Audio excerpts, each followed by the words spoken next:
bigat niya. Hey guys, what's up today? Mag-unbox ako nitong case from Cooler Master. It's a MasterCase H500M. So ito yung parang ni-revise nila for the H500P kasi 'di ba? Like yung sa front panel. Tapos marami kasing flaw si si H500P. So si Cooler Master is parang nakinig sila sa mga reviewer kung ano yung sinasuggest nila. So ito yung kinalabasan nun. So sa H500M, improve siya na H500P. As you can see, with interchangeable front panels and two 200mm ARGB fans. So ARGB, it's a 5 volts ang gagamitin. So yan, makikita nyo, it's ARGB, makikita nyo mamaya. Specification, ilalagay ko na lang guys para skip na natin to, or you can pause it na lang. Yung link sa description. Check nyo. So here's the side of the box.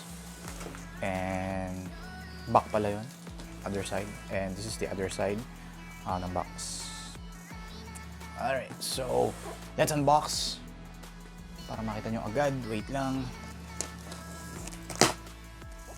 Thank you, Cooler Master, always for supporting my channel. Now, what you can see here, it's another panel for the front. I think ito yung guys, interchangeable dun sa front panel, which is yung nakakabit na is yung mesh part. Ito is yung glass part, which is tempered glass. Ang ginawa ko ni Cooler Master dito is aesthetics, binalance niya, and yung performance. For the mesh part, yun yung performance for optimal airflow. Si glass naman is for aesthetics. Kung gusto nyo makita sobrang linaw nung components nyo, or I think dun sa fan mo yun, kasi nakaharang yung fan dito. It's a 200mm na fan, mamaya makita natin yun. Of course, yung ARGB kasi sobrang ganda pag yung umiilaw nun, di ba? Alright, so labas ko lang guys. For the accessories, here's the accessories. Includes a cable tie, tapos yung pamunas for the tempered glass with Cooler Master branding, microfiber cloth, screws, dalawang ata guys for splitter ba or extension for the ARGB with, check natin, yes, it's a parang splitter. Tapos ito naman is para ma-power yung I think it's for the controller, 4-pin Molex, 3-pin. So that's for the accessories. Lalabas ko muna yung case.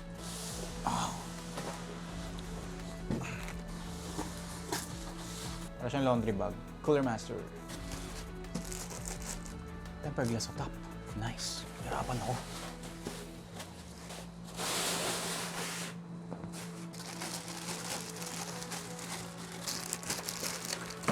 Nice.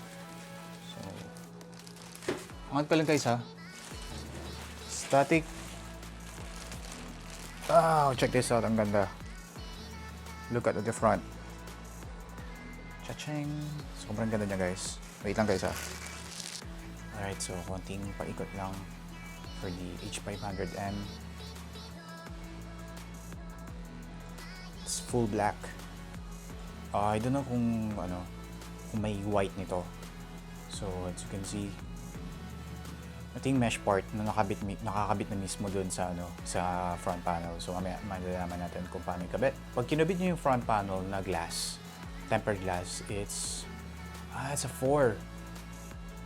So sa side, sa left side, dito sa right side, left side, and sa top. Tapos sa front, pag kinabit yung glass 4 na tempered glass na siya. Sobrang linis tingnan pagka ganun.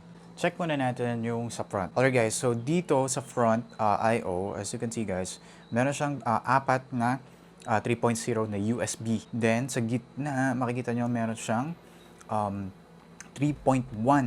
I think it's Gen 2. Kasi Type-C connector yan. Yan, magagamit ko to kasi guys, meron na akong sa mga gumagamit ng cellphone na may Type-C connector, which is yun, naka S9 ako, yung mga Samsung cellphone ngayon. Yung mga high-end nila, yung mga mid-range yun. So, naka-Type-C connector na. Which is, para sa akin, is magagamit ko yung feature na yan. Yung nilagay nila dun sa front panel. So, di ba? Ayan. So, it's a reset button. I think, ito. HDD activity light. A power button. Tapos, yung sa audio in and out. It's a glossy finish dito sa may front I/O. Yan. So, may part din na glossy dito. Dito muna tayo sa top. Top is, guys, glass din siya. So, mamaya makikita natin yung mounting option kasi kakakalasin ko pa yun dito. I think dito yung sa likod. Okay. So, nilagyan na dito ng thumb screw for the top panel. Yeah, dito. Sa top guys dati, sa H500P, parang nilalak lang siya, wala siyang thumb screw. So ngayon nilagyan nila ng thumb screw para ma-secure yung sa top. Dati kasi parang naano lang, tatanggal lang yun. Okay. So this is the top. Meron siyang tempered glass and some ventilation here. So, yung design talaga nito is more on parang industrial. So, for the top mounting guys, pwede kayo mag-install ng tatlong 120mm, dalawang 140mm, 140mm, and yung malaking fan, yung 200mm. So, just in case guys, pwede nyo ulipat itong dalawang fan dito sa top, pwede yun. Okay? For the radiator support, pwede kayo mag-mount dito ng 120, 140, 240, 280, and 360 yan guys. Wala kayong magiging problem. Dito sa mounting option dito sa top. Pwede nyo matanggal to. So, hindi ko natatanggalin dito yung mounting ng dito for the radiator. Just in case lang, kunwari, ay gusto nyo tanggalin or i-mount doon sa radiator na pwedeng tatanggalin itong top na to. Okay? Okay. So, para ma-open itong side na to, this is the for the motherboard tray, yung sa likod ng motherboard tray. So, clockwise, yung para ma-unlock. Then, this is what I like about H500 series is may latch siya doon na pwede nyo malak, hindi kaagad siya malalaglag. So, other case, pagka ganito, tempered glass, yung walang lock na ganoon. So, sobrang nakakatakot ba mabasag mo, di ba? Yan. So, for the H500 series, sobrang galing. Kudos dito, Cooler Master. Okay, tatanggalin natin for the bigat. Wait lang. Yan. Ay, matanggal. Yan. So, this is for 4mm na thickness. Sa smoke. Tapos, meron siyang, yung, dito guys, yung parang film. Margin. Ba yan? Yan. Semi-tint. Which is I like. Yeah. So, makita nyo dito guys. Here's the back side. Yan. So, tanggalin natin. Ito na yung pagka tinatamad kayo mag-cable management. Tatakpan nyo na lang. So, dalawang screw dito for the cover. So, nare-reveal nun is yung power supply. Dito ay magkaka-route ng power supply cable. Right, so dito guys, makikita nyo, it's a LED controller. Yan. Nakikita nyo is parang may reset switch. So, dun sa reset switch is parang nilipat nila. So, pwede kayo magpalit ng color yung modes dito by pressing the resets button dun sa front I/O. Okay? So, doon nila nilalagay. So, pwede rin naman i-directa nyo to. For example, gusto nyo maglagay ng reset button dun sa system unit nyo, ilipat nyo na lang to. So, ma-power tong LED controller nito is meron siya ditong SATA power. Ayan, kakabit nyo dito. Right? So, meron pa siyang extra dito. This is for the yung fan. ARGB ata to. For example, wala kayong yung motherboard nyo doesn't support yung 5 volts na port dun sa motherboard. Alright? Ito guys, wala tong screw yon. Parang pop nyo lang. And it's cover for the dito. Sobrang laki ng cutout. Pag magpapalit kayo ng after market na CPU cooler for that one, check natin yung routing for the 8-pin EPS and for the RGB ng mga fan nyo dito. Yes, may cutout. Good job, Cooler Master. Cable tie points, sobrang dami dito.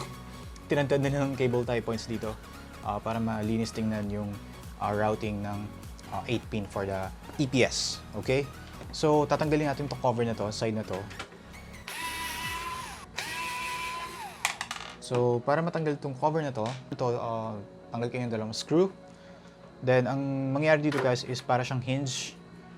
So, aangat nyo lang doon, dito, para makabit nyo. Then, close nyo ulit mamaya. So, marireveal nyo yung mga front panel cabling for the motherboard. Rubber grommets, yes, meron 3 dito.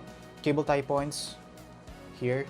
Tapos dito nyo, ang maganda dito is nalagyan nyo ng cover para may space for cable management for the 24 pin. Kasi medyo malaki yun, di ba? So, closer look natin para magkaroon kayo ng idea. Yan. So, side. Okay. So, for example, nagkabit ka ng extension for the 24 pin, yan. Pwede may space pa dito. Ayan. Alright. So, para ma-route nyo rin yung so, meron ding space dito. just in case mag-ano kayo ng mga SATA cable or yan. Okay. Alright. So dito guys, makikita nyo is hindi nyo pwedeng ma-access yung HDD caddy. So sa front tayo. And dito may malaking space for yung pass-through ng mga cable. Okay. So yeah, it's dust filters for the bottom for the power supply. Power supplies, tinanggal na nila, ginawa nila dito.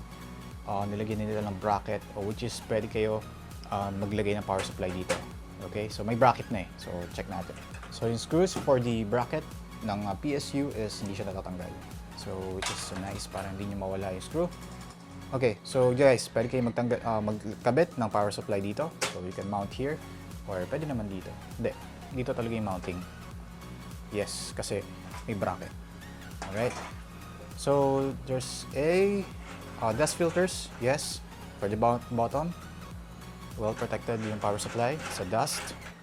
And dito, there's a 7 expansion slot, additional 2 for the vertical GPU mount here. Tapos meron siyang holes for ventilation. Ayan, just in case hindi kayo magkabit. Sa rear exhaust is pwede kayo mag-mount ng 140mm, which is meron naka pre-installed na, and yung 120mm. Right? So dito sa top meron ding vents dito. So cut out for the input and output. Alright, so that's for the rear. Okay, clockwise nga pala. Lagi ko nasisikipan. So check na guys ha, hindi siya malalaglag. See? So, 4 na tempered glass. For the front is naka-install yung mesh. Mamaya, check natin yun. This is the case internal guys. Unahin natin dito sa may motherboard. The motherboard tray can support from mini ITX to E-ATX guys. Ayan, may nakalagay dito. It's mini ITX and E-ATX. Okay. Oh guys, I forgot nga pala. Yung dimension nga pala nito, ang length niya is 544mm. Yun yung haba niya. Ang width naman niya, wait tuloy. Ang width naman niya, ito yung kapal, nasa 248mm. Height naman niya is 546mm. So that's for the overall dimension. So I think yung kanina sinasabi ko sa inyo is yung cover for the 24 pin. And dito rin, may nakalagay dito is for the, I think this is for the yung GPU support or yung pay anti-sag. Parang goma para maprotektahan nyo yung hindi siya magasgas. And is adjustable to guys. Mamaya i-ano natin yung screw. Sa likod guys, meron pala dito, pwede kayo mag-mount ng dalawang SSD. Check nyo guys yung ginawa nila sa SSD. So I have here my SSD. So here's my SSD sa T-Force Delta. Ang ginawa nila dito para mag-mount ng is naglagay sila dito ng ito yung screw. Ito yung parang pegs tapos may konting thread siya or ngayon i-screw natin dito. So it's toolless. Hindi na kailangan ng screwdriver or something na Right, so yung tatlo muna guys kakabit ko. Just to give you an idea lang kung paano yung gumagana yung sa peg dito for mounting the SSD or 2.5 inch na drive. So here, makikita nyo, ayan, closer look natin. So merong 4 dito, 8 pala. So dun yung itatapat yung peg. Ganyan. So, ikakabit na. So, that's it. Sobrang dali, di ba? Meron siyang goma dito para ma-insert yung So, para hindi rin magasgas yung And of course, para hindi rin yung 2.5 inch na drive nyo. Para hindi rin sumayad dito. So, merong konting space para makahinga yung SSD nyo. So, naglagay sila ng cutout cable nito for SATA and yung power cable nito. And of course, dito yung sa cutout din for the high definition audio and yung front panel. So malaki yung cutout dito guys. So very naka in place para mag-route kayo dito ng front panel and yung sa USB and yung sa RGB. Yes, pwede din dito. And yung sa high definition audio dito sa may dulo. Ayan, ibubulol na ako. There's a anti-sag to guys eh.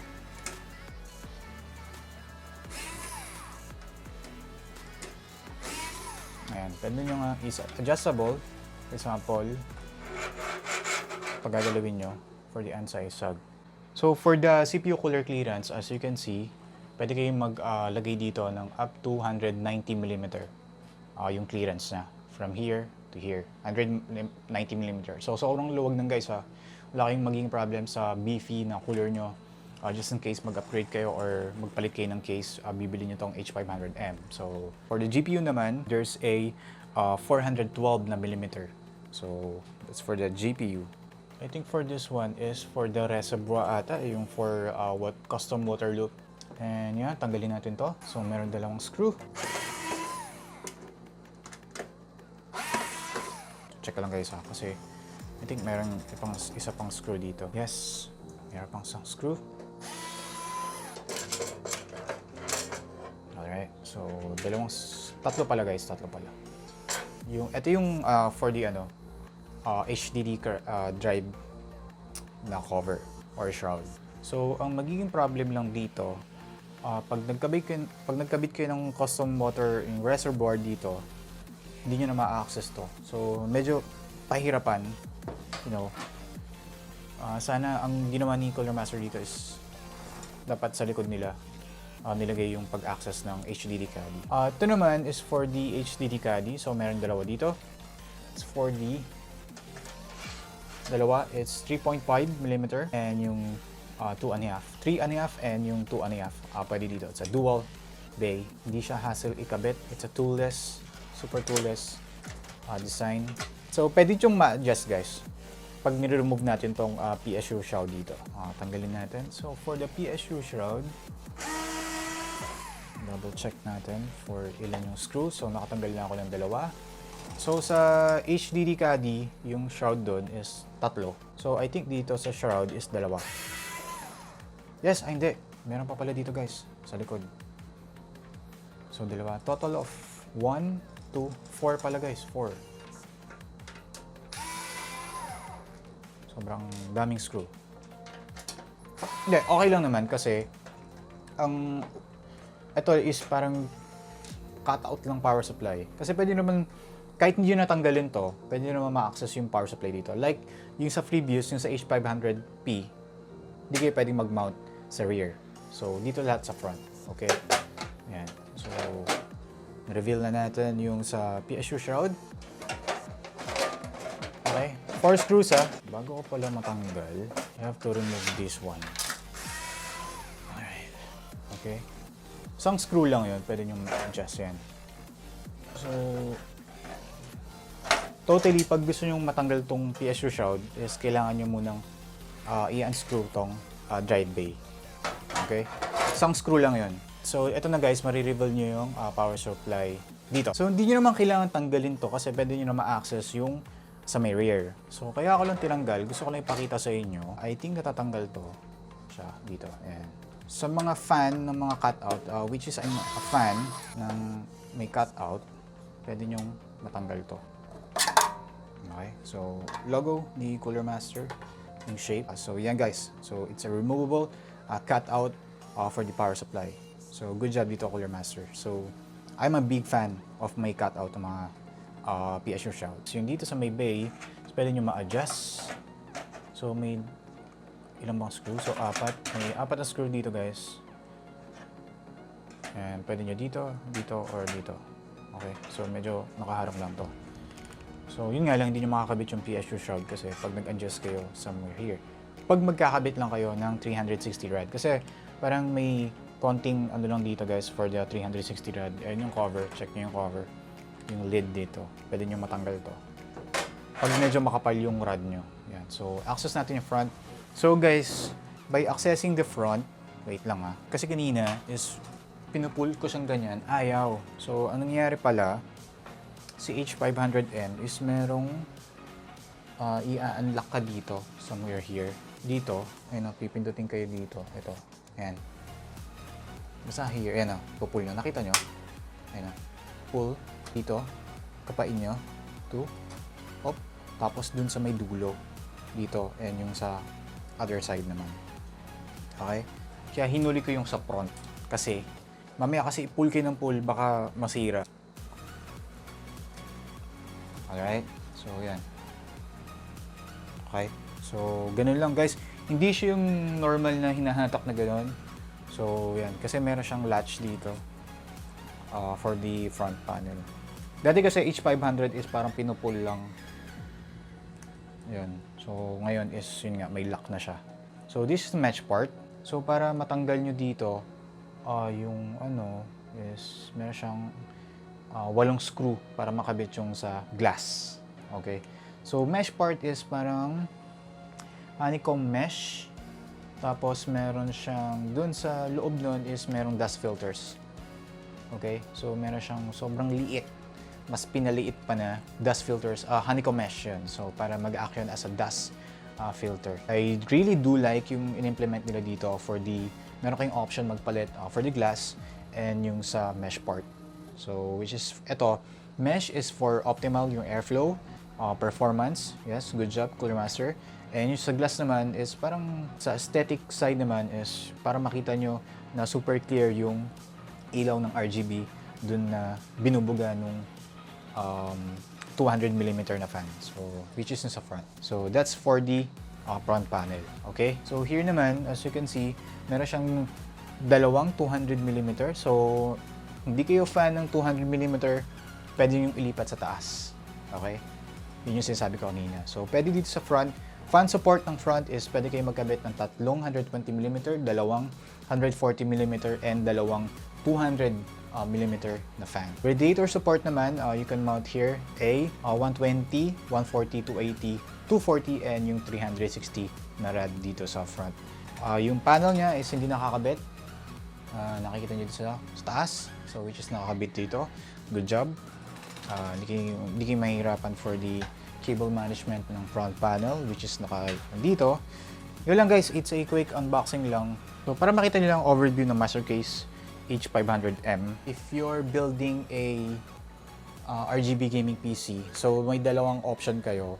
Kung nakabili na kayo nito ng H500M, alamin nyo muna kung yung support board nyo, kung gusto nyo i-sync sa motherboard, alamin nyo muna kung fully supported siya ng 5 volts, which is ito supported, pwede nyo i-sync doon. So, Christian, hindi supported. 12 volts yung sa akin, hindi naman 5 volts, walang 5 volts. So, walang problema guys, kasi may LED controller naman to. Which is yung pinakita ko kanina dun sa may side. Dun nyo ko-control. Paano magpalit ng modes, yun yung sa reset button. Pag dun yung kinabit. So, by default, nakakabit yung reset button dun sa may LED controller. Yung kanina, di ba? Hey Christian, gusto kong magkaroon ng reset button. Ayoko nung lilipat nyo lang yung reset button din sa may motherboard nyo. Sa may port, sa may reset switch. Kung ayaw nyo nung hindi nyo magagamit yung reset button. Okay? For the LED controller. For pricing and availability, hindi ko na-search. I-update ko na lang dun sa link sa baba. Pricing sa Gilmore, Amazon, and Lazada. Okay? So, this one. So, for me, kung bibili man ako ng case ngayon, if I have the money, kung pasok sa budget ko to, kasi lahat ng feature na kailangan ko sa case is nandito na. 4 tempered glass, tapos yung in-implement nila is pwede kayong maglagay ng option sa front panel, glass and mesh part. So, mesh part okay na ako dun eh. Sobrang kasi performance tayo, di ba? For optimal airflow dito sa may front. And ARGB, may nakamount dito na ARGB for 200mm. So, yan. Sulit na, di ba? And 140mm dito sa front, sa rear pala. Yeah. Overall, okay ako dito. So, sabihin natin, mahirap siya tanggalin yung mga shroud. Pero, yung shroud naman is malaking tulong para malinis tingnan yung case nyo, di ba? Sa internal pa lang, yung mga ganun. And also yung sa cover. Yun yung ginawa ni Cooler Master dito. Kung tamad kayo mag-cable management, takpan nyo na lang. Sobrang linis na tingnan. Di ba? May nakita ko yung paano ko kinable management yung sa H500P. So yun, makikita nyo yun. So naka-timelapse yun, kinover ko siya. Sobrang tagal kasi mag-cable management yun. Tinanggal ko na lang, pinasok-pasok ko na lang siyang ganun. Tapos yun, tinakpan ko na lang. So sobrang convenient na hindi na kayo magta-tie points or something ng ganun. Pag tamad lang kayo, di ba? Takpan nyo na lang. Yun. So takpan management. So there you have it. Ito lang yung unboxing ko and quick overview ng H500M. From Cooler Master. So, thank you Cooler Master for this one. And yun, please do subscribe na lang guys. Like my page, yung sa Facebook fan page ko. And like the video, comment down below. Thank you guys for tuning in. I'll upload sa Xtian. And I'll see you on the next unboxing. Bye-bye.